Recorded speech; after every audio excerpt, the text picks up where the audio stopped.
begin the movement from. I rock back and start with the dumbbells in the bottom position, not in the top position. A lot of lifters use the method of rocking back while simultaneously pushing the dumbbells up into the starting position. But in my view, this is counterproductive because you actually end up wasting your strength by trying to push them up. So you sort of end up performing like a half rep and waste your strength on the actual set. Always rock back and start with the dumbbells in the bottom position.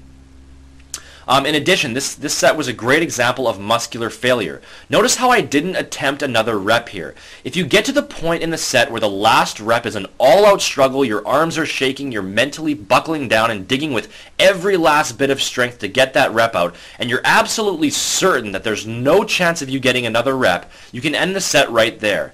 If I had tried to attempt another rep here, I probably would have moved the weight maybe a few inches, and that would have been it. So there's really no benefit to attempting another rep when you're 100% certain that you won't be able to move the weight even halfway up.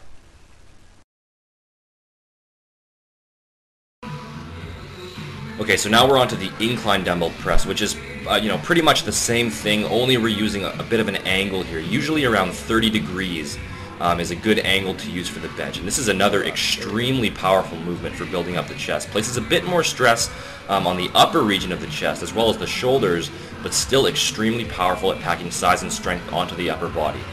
And again, taking my time, pausing, clearing my mind, and getting ready for the set to come. Now on this set, especially with the incline angle, notice how I use my legs to rock the weights back into position. When you start getting into heavier weights, this becomes really important. You want to waste as little energy as possible getting the weights into position. The more energy that you use up, the weaker your set will be. Again, bringing the weights all the way down and pressing up just short of lockout. Every ounce of strength, every ounce of focus is on moving those weights as many times as I possibly can. Here comes the growth rep here. And again, just from experience, I know that this is my last rep. There's no chance I'm going to be able to perform any more reps here. So that's the end of the set right there. No use in attempting another rep. And when it comes to dumbbell movements and you're getting into heavier weights, by the time the end of the set comes, you'll be so spent and so out of energy that the best option is to just drop the dumbbells onto the ground. Now, every gym has its own rules about this. The gym that I'm training at here, they don't really care too much about people dropping weights on the ground. But if you're at a gym where you aren't allowed to drop the dumbbells like this, then just do your best to place them on the ground from the lying position, or if you do have the energy, you can rock yourself back up into the starting position.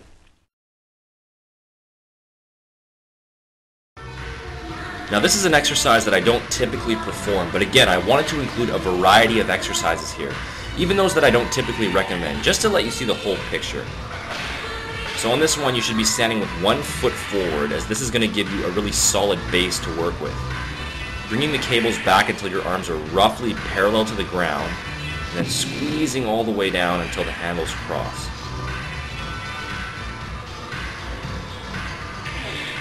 Now notice the struggle here on these last couple of reps. As long as the weight is moving, you should be continuing with the set. The weights are moving, it's an all-out struggle, but as long as those cables are moving, I have to continue the set, I can't stop. And this is the growth rep right here.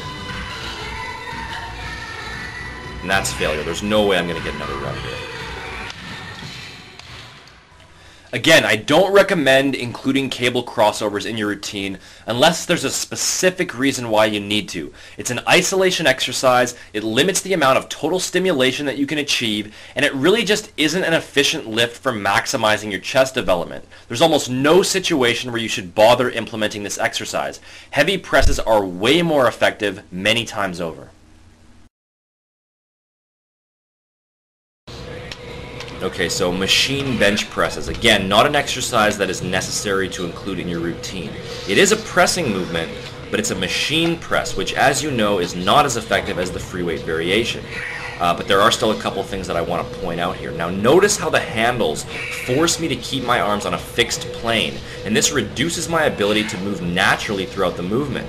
I'm stuck on that one plane of movement, and this increases my chance of injury.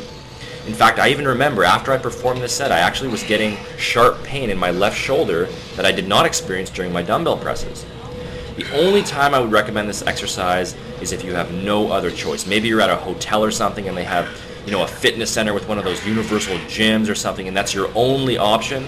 But other than that, there's no reason to include this exercise in your routine. Free weights are always going to be a better choice.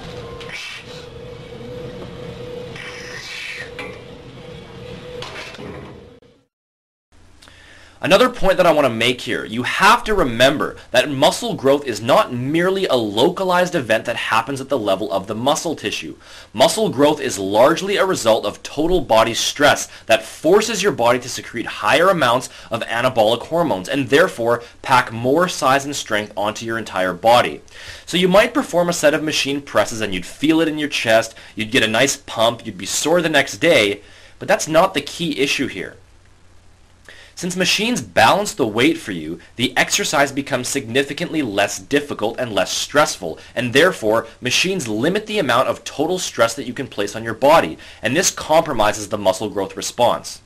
There are definitely some machines that are very effective since they allow you to perform movements that can't be duplicated with free weights, such as leg presses or certain ab and calf exercises, but when it comes to pressing movements for the chest, free weights are always a better choice. Now these are an awesome movement for packing size and strength onto the mid-back and lat area. And you can perform these using a barbell or dumbbells. Either one works just fine. Now you want to bend over here until your upper body is just above parallel to the ground, as this will create the proper balance between protecting your lower back while keeping the stress on the target muscles. But you definitely don't want to bend too far forward here. Now, using a full range of motion, pulling the dumbbells up into your waist and lowering them down as far as you comfortably can. It's also really important to make sure to stick your butt out as far as you can, as this will keep your lower back flat. Now this is a pretty challenging exercise, as you can see here.